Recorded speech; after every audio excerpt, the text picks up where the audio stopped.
Vamos lá. Rodrigo, faço musculação 2 vezes, jiu-jitsu 3 vezes por semana. O treino de jiu-jitsu funciona, basta como cardio? Cara, acho que essa é uma das dúvidas mais antigas da galera que treina musculação e treina jiu-jitsu. Se o treino de jiu-jitsu ele também funciona como cardio. E aí eu tenho que te explicar a diferença do que é um treino, do que é o uso de uma habilidade. Não é porque você se sente cansado no jiu-jitsu que ele faça você ganhar capacidade cardiovascular. Alguma capacidade você ganha, e talvez você fique surpreso com o que eu vou falar, mas a musculação também ganha capacidade cardiovascular. Contudo, não é um bem específico, né?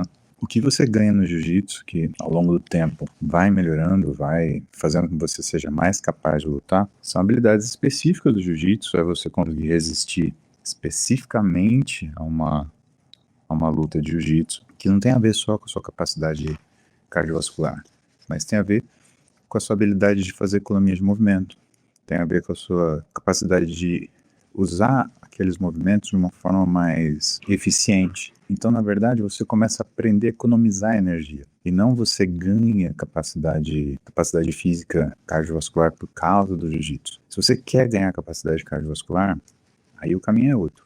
O caminho é você fazer aeróbio contínuo. Por quê? Se para você é interessante de alguma forma melhorar tua capacidade cardiovascular, você tem que treinar alguma coisa que traga especificamente isso. Então, é importante você lutar jiu-jitsu para você ganhar ritmo de luta, para você ganhar ritmo de treino, para você ganhar resistência e para você aprender, de fato, lutar jiu-jitsu economizando energia com aquilo que para você usar nos momentos que são importantes, mas não necessariamente porque você faz uma luta de 10, 12 minutos, isso vai ter algum tipo de ganho, ou vai representar algum tipo de ganho de capacidade cardiovascular para você, por exemplo, correr 10, 12 minutos. São coisas diferentes, são esforços diferentes. E por isso que a maioria das pessoas que fazem um treinamento para competição tem uma rotina de treino cardiovascular acessório. Que delícia. Cafezinho com leite, imbatível, né? Esse café com leite, por exemplo, ele tem muito café, pouco leite. Eu tô usando aquele leite Molico 10, que tem 10 gramas de proteína para cada 200 ml, e uma colher de whey protein isolado.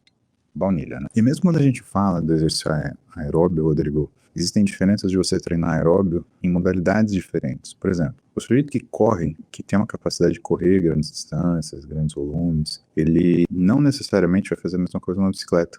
Por isso que o triatlo é tão interessante. Ele mistura 3 modalidades que são muito dependentes de capacidade aeróbica, mas que também têm especificidades muito importantes. E aí você vê a estratégia do triatlo, né? Quem corre bem tem uma estratégia de competição, quem pedala bem tem uma estratégia de competição diferente, quem nada bem tem uma outra estratégia de competição. Então, mesmo dentro do cardio, se você for comparar, ou se você for tentar transferir capacidades de adaptação cardiovascular dentro, né, dessa rotina, não é porque você corre bem que você vai pedalar bem, não é porque você pedala bem que você vai correr bem, e não é porque você pedala e corre bem que você vai nadar bem. O que existe quando você vai para os esportes, e jiu-jitsu é uma arte marcial, mas que quando a gente transforma em campeonato, se torna um esporte, você tem tanta diferença do que são esse uso cardiovascular e força, que vão acontecer em outros esportes também. Vamos pegar, a gente estava falando ontem do Cristiano Ronaldo que se tornou campeão com o Al-Nassr, né? O futebol, por exemplo. O futebol, ele não é 100% cardio de média intensidade. Se você ficar correndo, sei lá,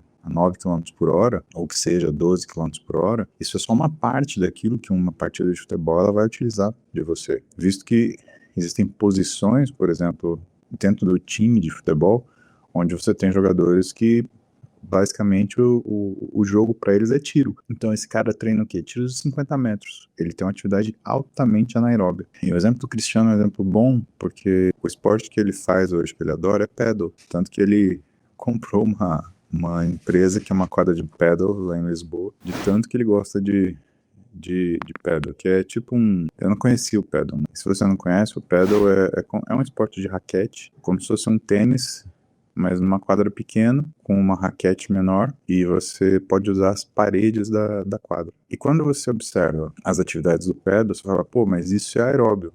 Então, ele pode ser aeróbio, mas é um aeróbio de altíssima intensidade, só que é um aeróbio intermitente, né? Você tem as disputas de bola e você muitas vezes tem momentos onde você não está correndo de um lado para o outro, né? Mas sempre que você corre usando uma força explosiva, né?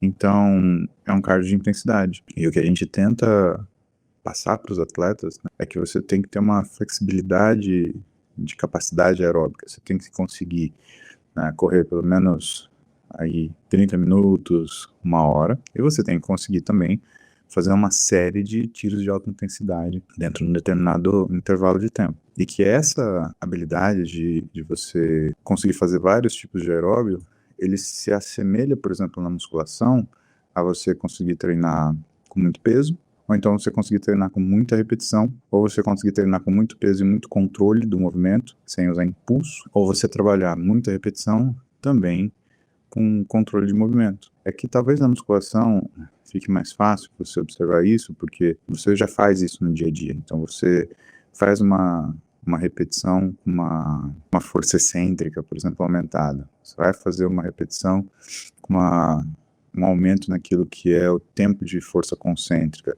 Você vai colocar alguma isometria, você vai colocar um pico de contração, mas continue fazendo seu jiu-jitsu. Agora lembre que existem outras formas de você aumentar o que é a sua capacidade aeróbica que eu recomendo que você invista, porque vai refletir no teu gás, vai refletir em quantas lutas que você consegue fazer no treino. Então aquele treino que você vai fazer 3 rolas e sair morto, ou então aquele treino que você vai fazer 5 rolas e sair bem, né? Então é importante, lembre que isso não é imediato, né? Não é que você começou a treinar aeróbio essa semana, por exemplo, que você já vai melhorar a tua capacidade no jiu-jitsu. Demora um pouquinho. Aí eu colocaria aí um prazo real, maduro, de 2 a 3 meses para você sentir diferença positiva mesmo. E evidentemente que se você mantiver isso, isso vai melhorando cada vez mais.